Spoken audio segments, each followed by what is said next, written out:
whoo, whoo, whoo, whoo, wah, Ever need to battle light on set?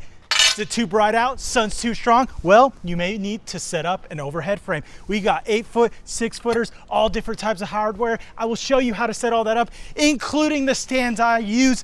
Let's get into it. If you're new to the channel, I'm Peter Mokri, a Dallas-based DP and gaffer. Let's jump right in to the hardware and components for an overhead frame and for a T-bar setup. So I'm going to focus on the 1-inch square tube and the 3/4 inch square tube. You could also use speed rail and it gets bigger and bigger as you go from there, but we're going to keep it small and keep it simple. So what do we have here? We have a solid 1-inch frame component here. This is aluminum, so it's lighter weight and it doesn't have any connection points, and this is 8 feet long right here. Now this is a split frame or a breakdown frame, and what it is, it's 2 components, and what you do is you merge them together and that gives you 8 feet right there. And the advantage of this is it could transport easily. And then we have a 6-foot one here, and this is even tinier. You can see that the metal is smaller. It is a 3/4 frame. It does the same thing with the 3/4 square tube, and it goes together like this. Now, depending on what you're doing, you'll need different components to make it all happen. So let's start off with the frame components. So we're gonna look right over here. This is an ear, and this is a connector point where you would connect it to your stand, and it has knobs on this style one. Some of them don't have knobs and you have just little set screws, and this slides on and connects the points so you could attach it to a stand. So that is an ear. Now we have an elbow here in the corner. So this is a corner that goes on the end to give you your frame. Now, this right here is a coupler, and this gives you the ability to make these points stay together. So when you attach it and it goes in, it puts pressure on both points and makes it stick together. So whenever you have this, you'll have 4 points like this on your frame, and we'll go into more detail.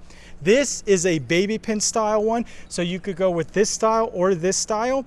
This one gives you a different kind of flexibility because you could rotate this direction if you needed to. And then we have a speed ear, and what that gives you the ability to do, instead of having to slide this through like on this ear, you can just connect it right away by loosening it up, and then you just pop the frame right in, and it's a lot faster to do. So that makes it easier to set up whenever you're doing a frame. You could pop it on easier. And then some people will be innovative and they'll use a Cardellini clamp, and they'll attach that to the frame and then attach that to your standard gobo or grip head. Now, if you're going bigger, you want to make the jump up to a lollipop, and this is a lollipop. We're starting with the 6x setup, which is the split frame with the 3/4 hardware. So you can set these up on the stands, but I always recommend setting it up on the ground if all possible, because you don't have these pointy things sticking up everywhere for someone to get hurt. So we have all the corners laid out, then we have the couplers in the middle, and then we have the parts that connect to the gobos. So let's go ahead and get them set up. So I'm going to connect this guy here, tighten it down. Now, one thing about these guys is you don't want to over tighten them, because you'll end up having issues where you'll bend the metal and these points where they connect won't connect well. So also, when you're setting it up on the ground, you could pay attention to making sure that you put all your hardware points, these knobs, pointing in the right direction. So we have the frame built out. I put it on 2 C-stands. I went ahead and was safe. I put sandbags on each stand. Would I set this up outside on C-stands? No, I normally would not, but I wanted to demonstrate this setup for you. This is a lighter weight setup, great for indoors. Now, if we come over here and look at the hardware, you see it connects to a regular grip head like you would have with your C-stands, and that gives you the ability to make it spin. So if you step back, you can see we have the ability to table it, which means making it flat, or if we needed to shoot a light through it indoors, we could shoot a light through it this way, giving us whatever angle we need. But to use it properly, we need diffusion. So I have the diffusion here, so let's go ahead and attach that diffusion.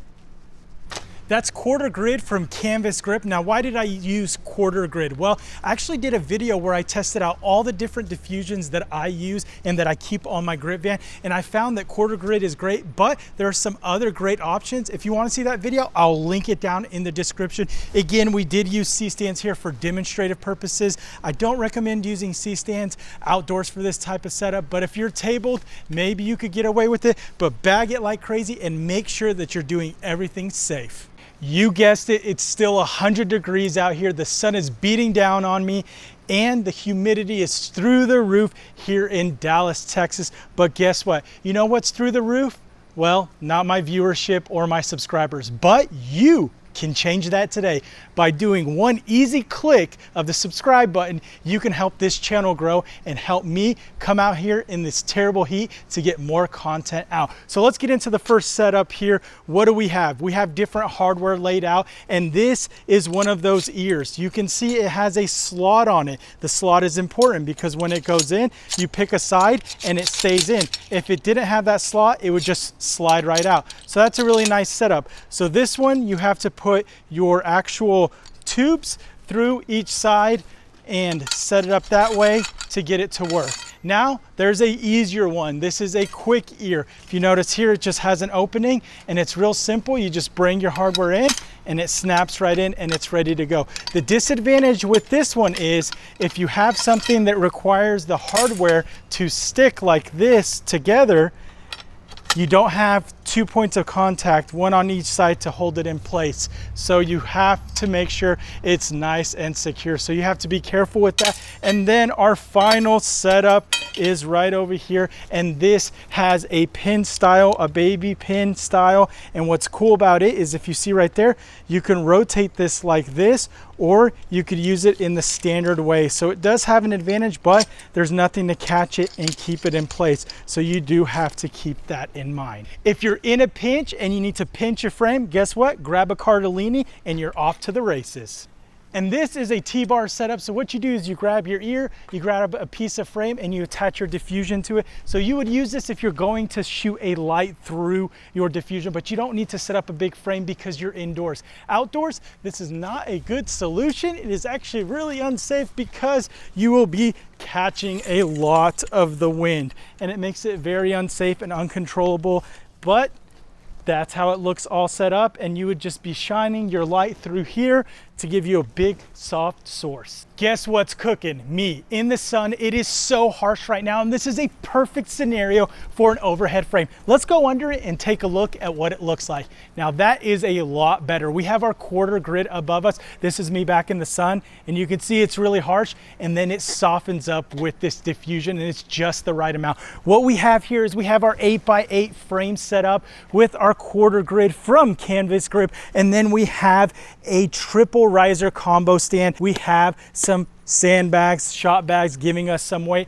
Always adapt to your conditions. If it's windier, more bags. If it's really windy, you want to get ropes to secure this. This is a giant sail. Why do we have casters on this? Well, the sun moves in relativity to us. So what do we need to do? Sometimes we may need to move this up, and sometimes we may need to move this whole setup to get in the perfect spot to make sure that we are right in the place we need to be. But that's not always easy when you have stands on the ground and you have to bring everything down and move it around with a bunch of people. So casters are a huge plus. But how does this setup work? Well, it's straightforward. You tie your diffusion on to your frame just like you would tie your shoes, and then we have our regular elbows here that I showed earlier in the video. And on this setup, I went ahead and went with the Matthews quick ears so we can just pop in our frame nice and simple. And if we needed to diffuse from the side like this, guess what? We have that ability, and I could step in right here and I'm diffused, getting a nice key from this direction, and it looks amazing. That's what's really great, is this setup is versatile. And you know what's versatile? Your ability to subscribe to the channel. Just give it a click and I'll see you on the next one.